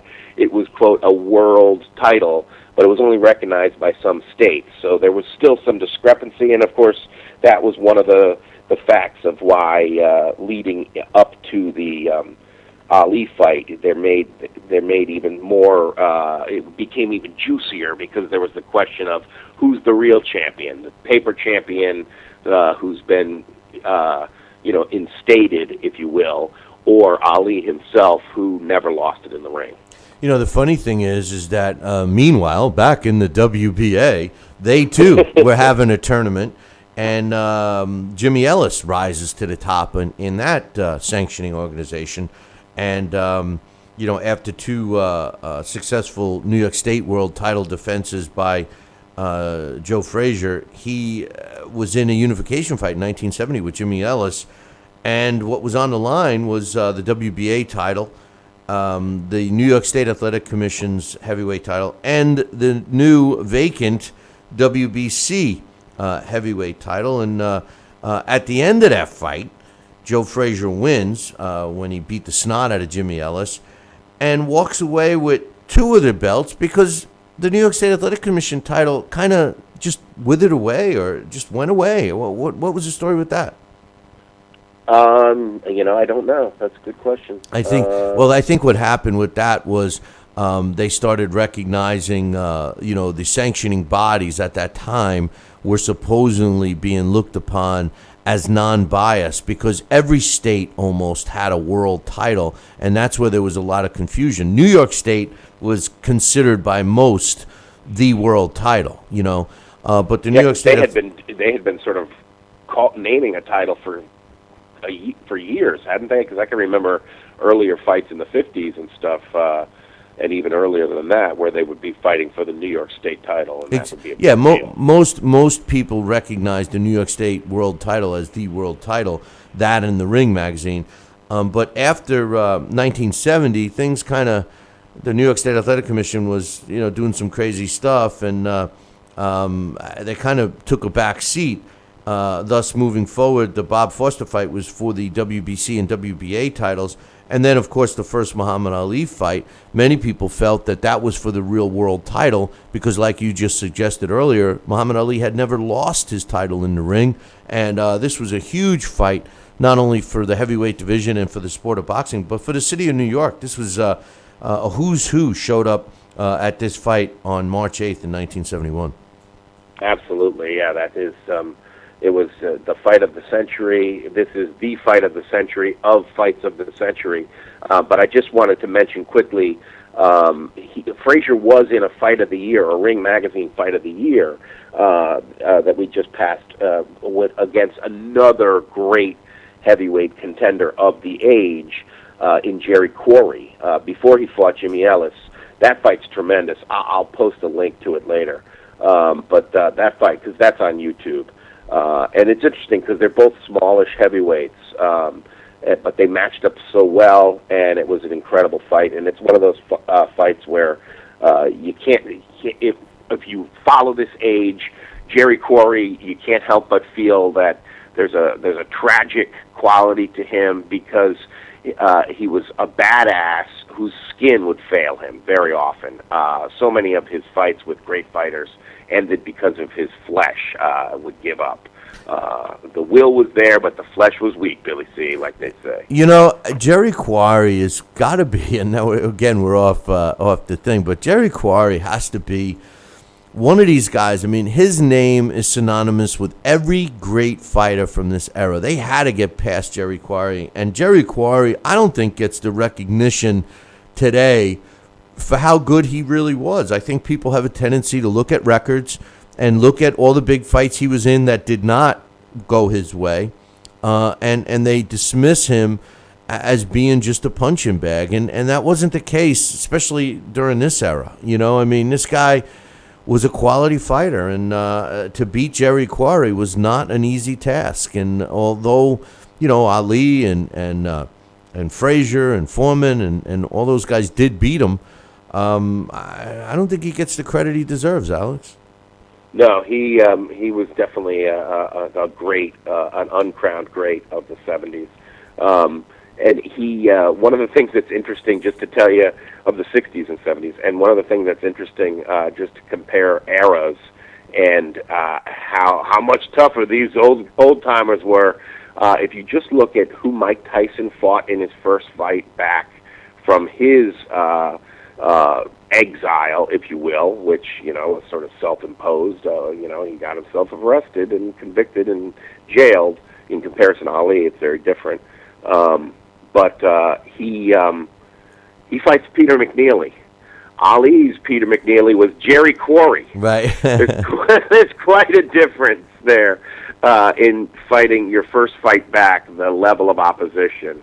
Well, just remember, Jerry Quarry never got knocked out by a pizza box either, like Pizza Hut knocked him out. What's his name did, but the Muhammad Ali fight. I mean, famous people like Frank Sinatra got a credential to be a photographer, I believe. He was ringside. Christy Brinkley was at that fight looking as gorgeous as she does today, which is amazing to think about Christy Brinkley as a young, model. And when you see pictures of her then to today, and now she's in her 60s, she doesn't look that bad for a 60-year-old, I tell you.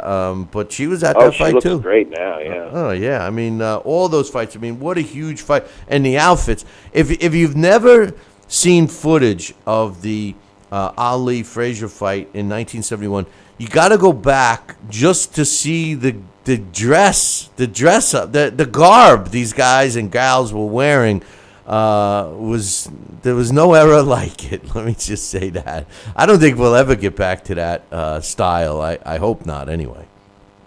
Yeah, I mean, I think that's one. It was really that. Well, I mean, even before that, the place to be is a great big championship fight.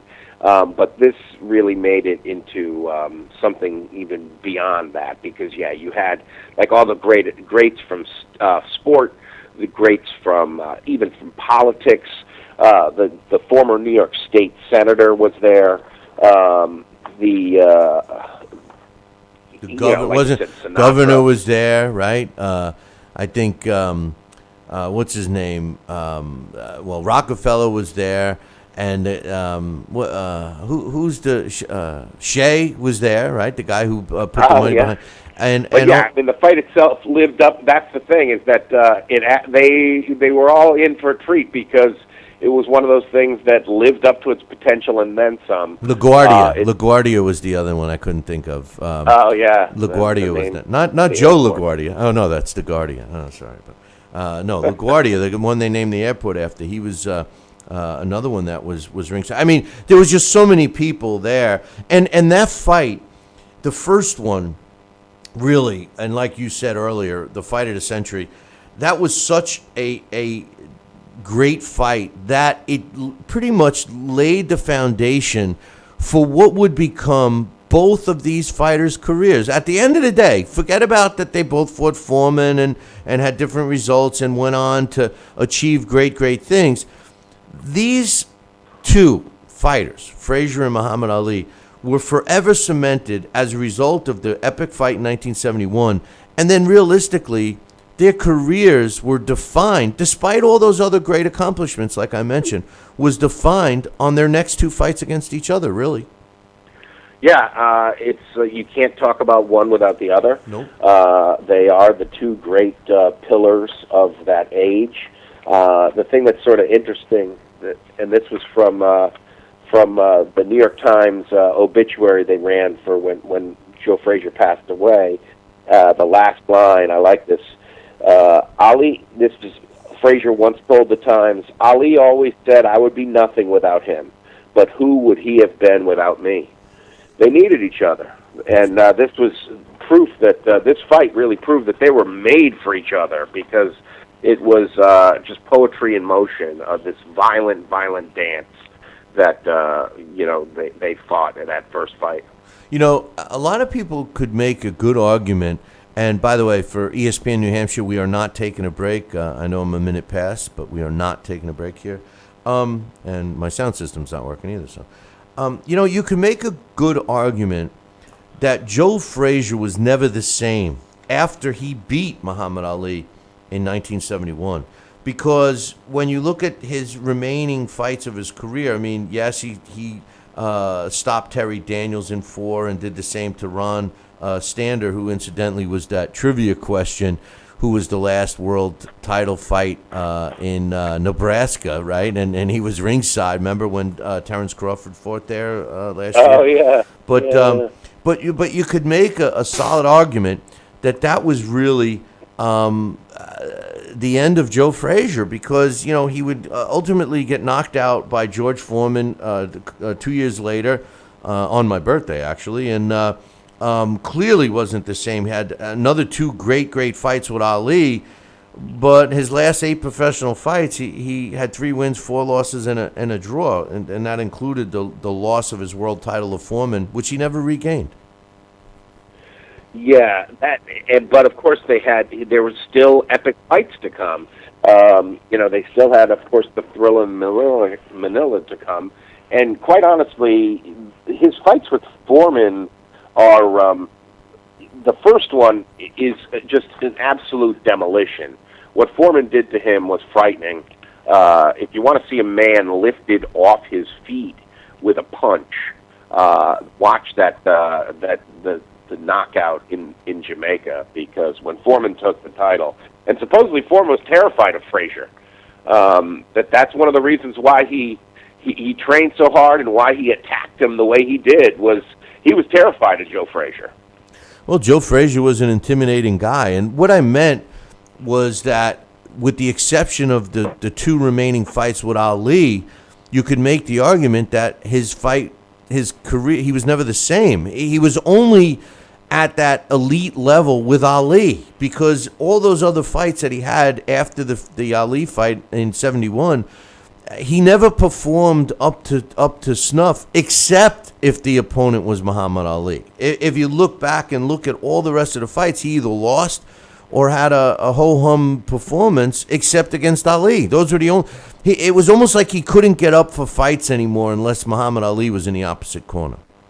Yeah, well, maybe there's something to that. That it was only Ali who really sparked him. I mean, I'm sure he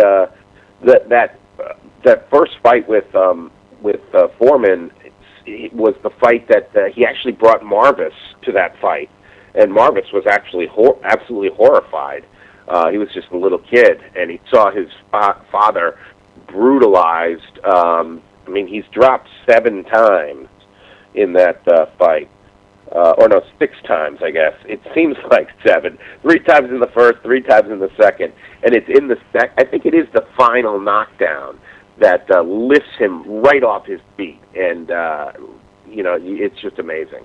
Well, I guess the 3 knockdown rule, they figured they better put that in effect at some point after when you go back historically and see some of these fighters who were knocked down multiple times in a fight and still were allowed to continue. Unbelievable. And today they want to outlaw headshots. They want to outlaw kickoff returns in football. They weren't thinking about that in 1970s, that's for sure. But Joe Bugner was a fight that got him back on track after being demolished by Foreman, and set up another fight at Madison Square Garden with Ali. He lost that in a 12-round decision.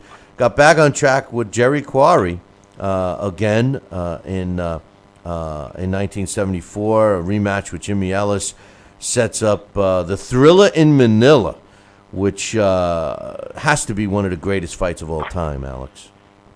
Yeah, absolutely. That fight is just amazing. Every time it's on, I find myself just leaving it on and watching it. It's stunning. It's frightful because both guys, were close to death. That's the quote from Ali, that he felt that was the closest to death he ever came. And of course, in the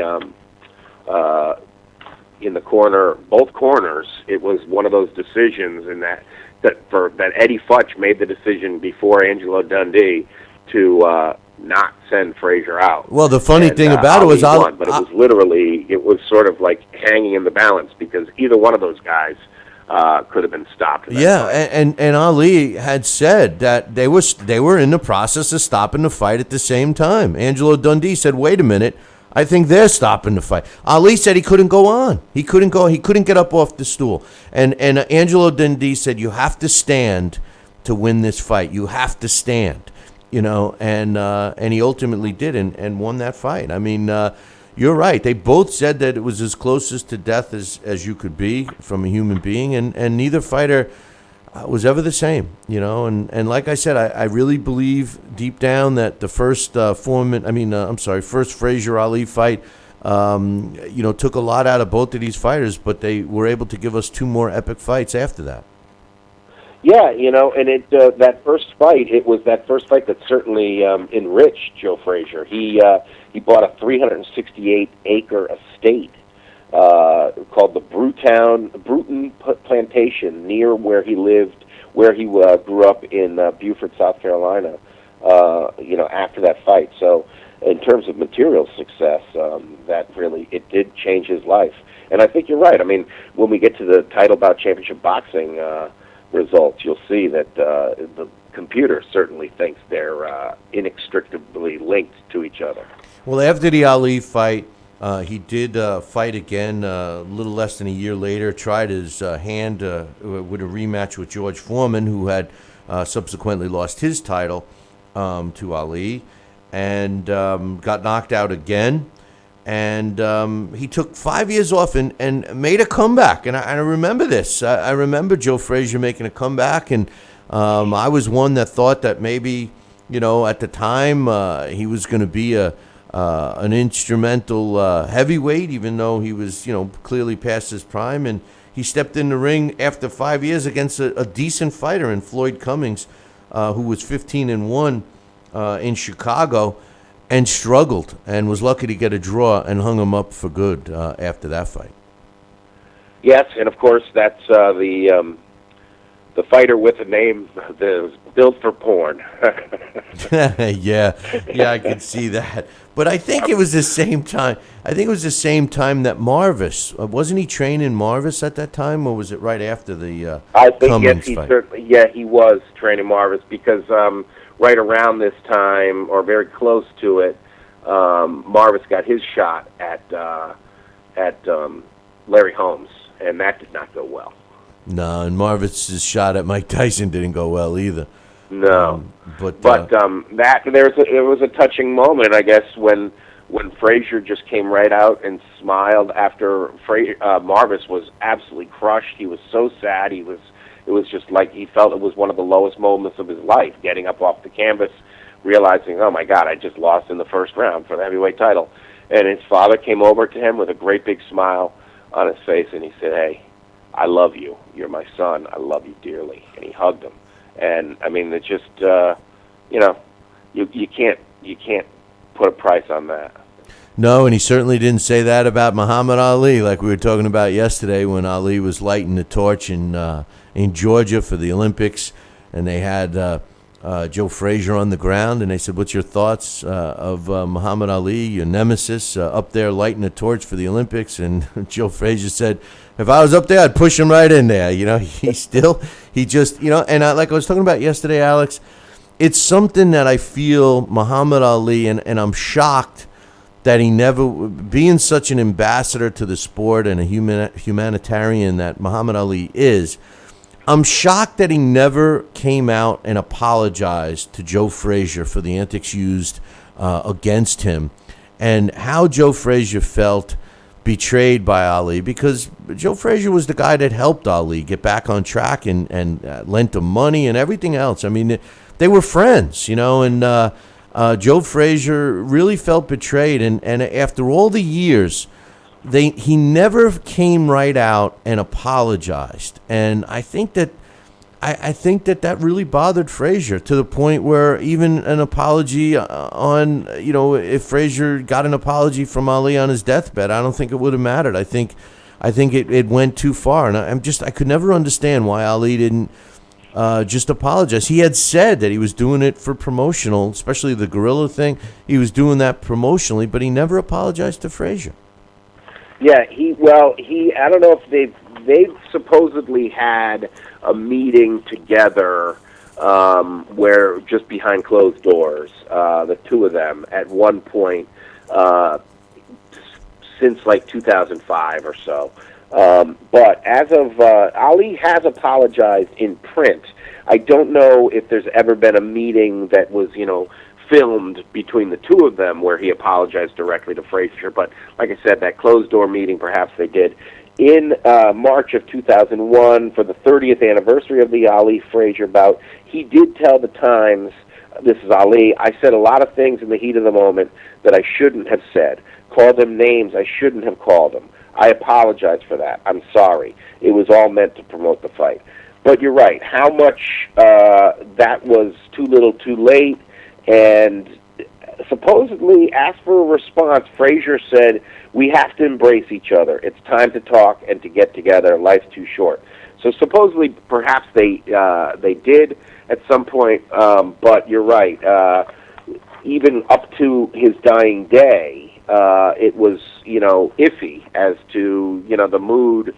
Those were some serious wounds. Ali said some really nasty things that, he said to promote the fight, but he attacked his character and attacked him in a sense of, he called him an Uncle Tom, and, that's just, he really galvanized the public opinion against Frazier, and that really, Frazier resented that, and I think it's hard to forgive all that. Well, Joe Frazier said, they even tried to get sympathy from Joe Frazier, asking him, in the state that you see Muhammad Ali now, I mean, does it change your feeling? He says, I'd fight him right now, and I'd have no problem knocking his ass out, So I don't know, man. I don't know what they said behind closed doors, but I don't think it's what Joe Frazier wanted to hear. But anyway, it is what it is. But unfortunately, Joe Frazier was taken from us, I believe, much too soon. At 67 years old, died suddenly. As a matter of fact, little connection to the show here.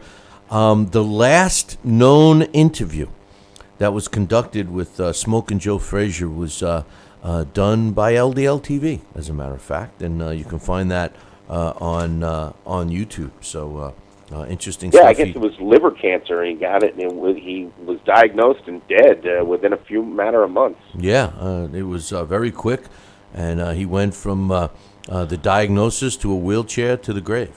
So wow, shame. Joe Frazier, title bout championship. Who'd you put him in?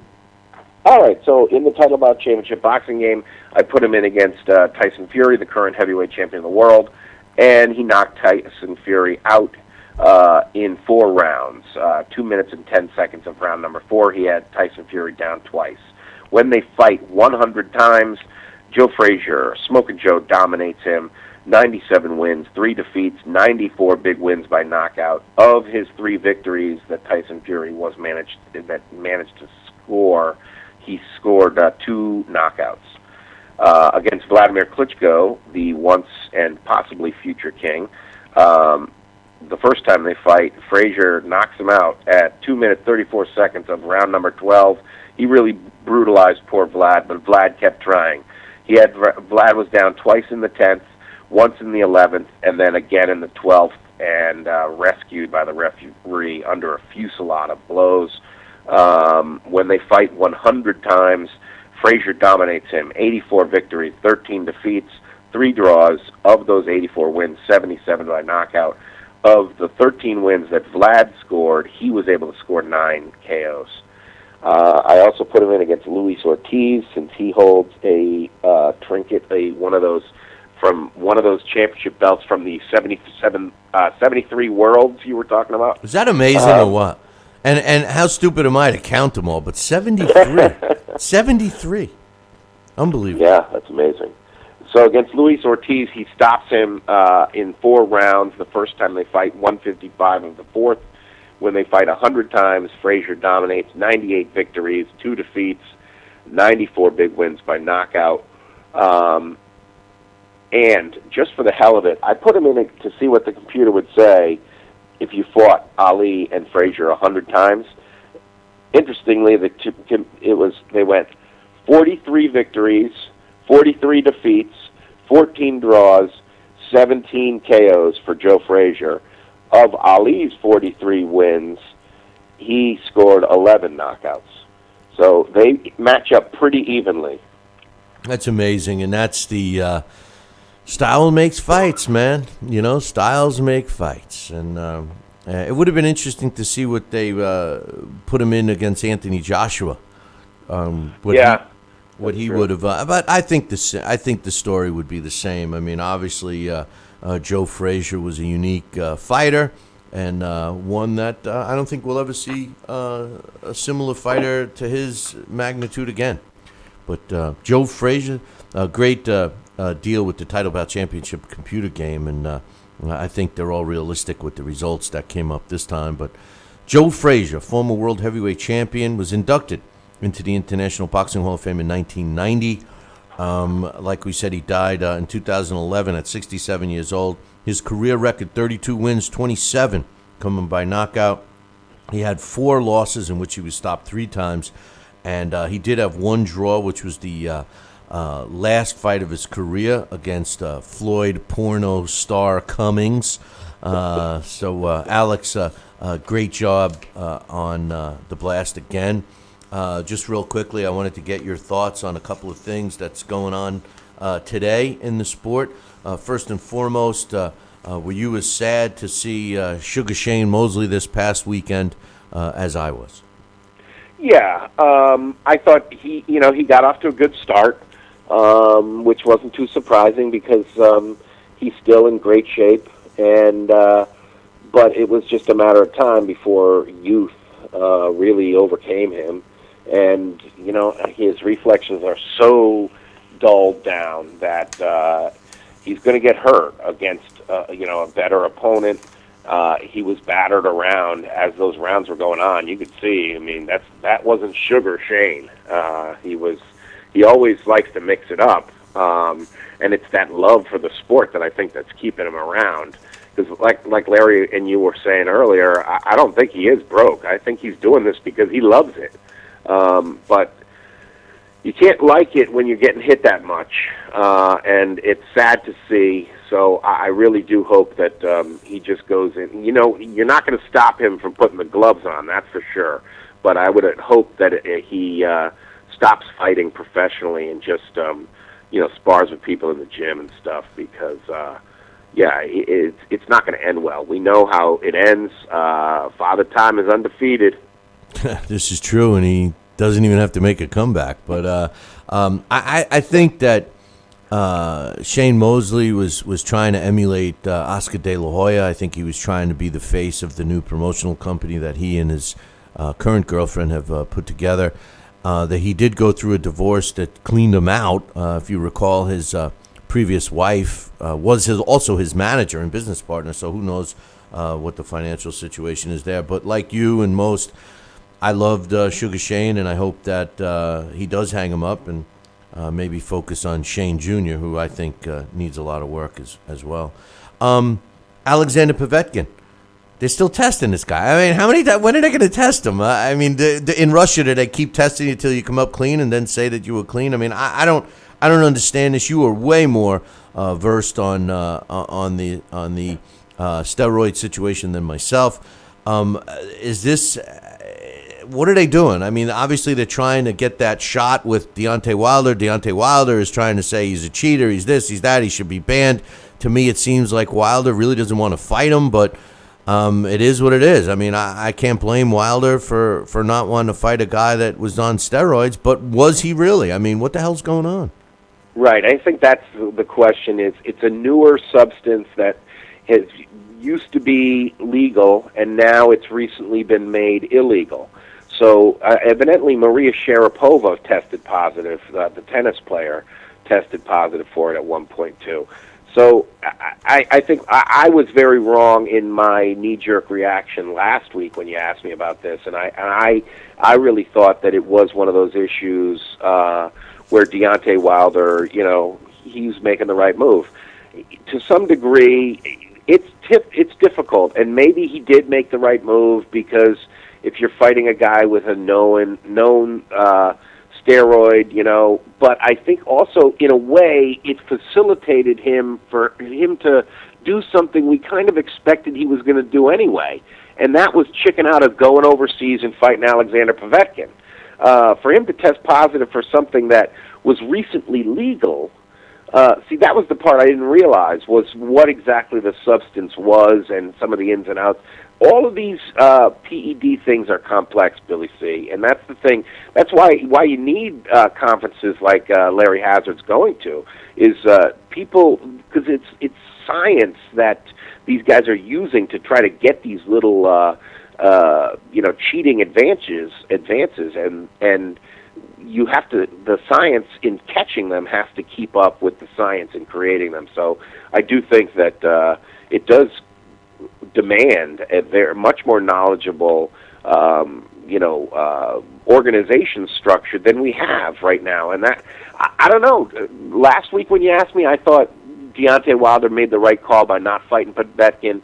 The more I think about it, and after doing a little more research on it, I kind of think that he took the easy way out, that he kind of did what we thought he would do when they first mentioned the fight, that, wow, there's no way he's going overseas to fight Alexander Povetkin. He might go overseas and lose. And all the positive drug test was made it seem like he got a pass on that. Well, I think that he also got help from the WBC's ruling and put them as, the Lord, like the WBC says I can't fight him, so I'm not. And I think he was able to hide behind that, but I agree with you 100%.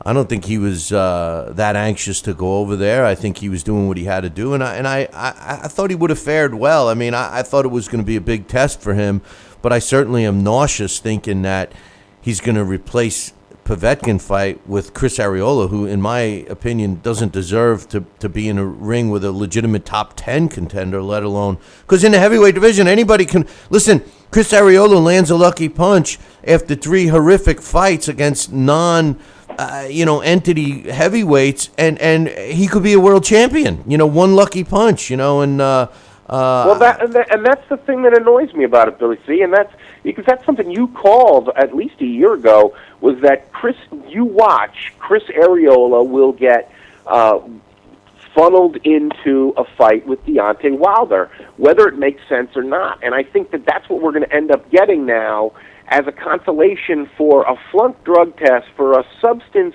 we're not really sure what it does or not.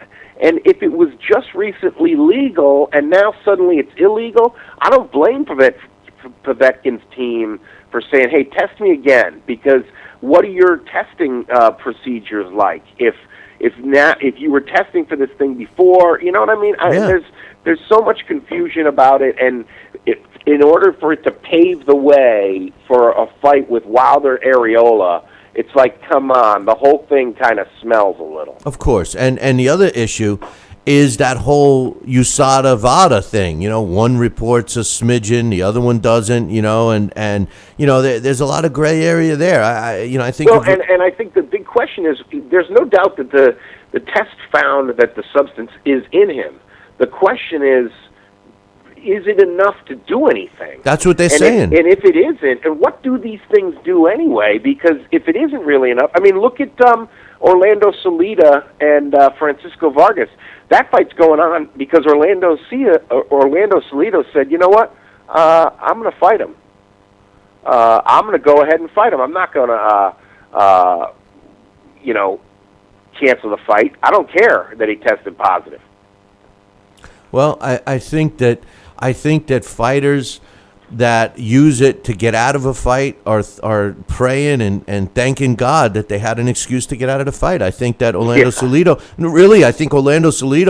really should be the attitude that all fighters take. Yeah, he's a cheater. Let it be known that, let the fight happen. You have kind of something in your back pocket to say, well, yeah, he won because he tested positive. Not that, he would say that, but you could if you wanted. You know what I mean? Then if you win, you get to say, I beat him even though he was on steroids. So, I mean, it's a win-win situation for a guy like Salido, and he took that road. A guy like Deontay Wilder, and again, we can't blame Deontay because the WBC took the front seat in this one. They pointed the finger at Povetkin. I don't think anybody likes the Russian promoter. But 2 more questions real quick. Billy Joe Saunders with the Triple G fight saying, I want Triple G. I want one of these three: Triple G, Canelo, or Chris Eubank Jr. I mean, somehow it doesn't fit in. It doesn't fit in, you know. I mean, I could have accepted him saying, "I want Triple G, I want Canelo, I want Daniel Jacobs." You know, I want Triple G, I want Canelo, I want Chris Eubank Jr. I mean, and you could bet dollars to donuts that his next fight will be against Chris Eubank Jr. Exactly. It's like, let's make a deal. Yeah. Here's door number 3. You're getting door number 3. Yeah. Yeah, you know, I think, like you covered with Larry, that, you know, it's something when you ask for a fight, but, you know, you want such a paycheck that makes that fight impossible. So I do think that's what we'll end up. You know, everybody, when you have a guy like, you know, the tough guy on the block, like Triple G, everybody's gunning for him. So everybody's going to throw his name around. But there's only some people that are serious. And like you said, I do think that Eubank Jr. is the one that we'll probably see Billy Joe fight. Of course, he'll make the same money staying over there and getting a winnable fight, you know. And anyway, and finally, and I tell you, that'd be a good fight too. No, yeah, I think that's the most even fight out of them. But again, I can't stand all the negativity surrounding Triple G, that he won't fight any of these guys, and it's not his fault. But finally, Alex, less than a minute. Boxing was voted to let the pros fight as soon as the Rio Olympics in 10 weeks. 88 of the 88 federations who got to vote, 84 approved it. What's your quick thoughts on pros in the Olympics? In terms of boxing, I'm not a big fan of it in terms of any sport. I think if there's anything more corrupting and more poisonous in amateur sports than PEDs is probably money. And I think that's what we're talking about when you know, when you're talking about bringing these pros in. It's worked in other sports, but it's made basketball profoundly less watchable, at least Olympic basketball. I'm not sure it would be that fighters would want to take the risk unless that they're, like, you know, like Sal was talking about, how if somebody had unfinished business perhaps and couldn't go to the Olympics and now has a chance. But yeah, I don't know. I don't see too many boxers doing it. The styles are different. No, and like you said, you'd have to get guys that really want to either win for the country and get that gold for personal reasons, or maybe they don't have opportunities as a pro because the risk versus no reward, you know, and they can't cherry pick. They have no say. They got to fight this guy and that's it. And they're fighting another guy tomorrow, you know, so. I don't know. I think it poses. True, and I think we don't even know how this new no headgear thing is going to shake out.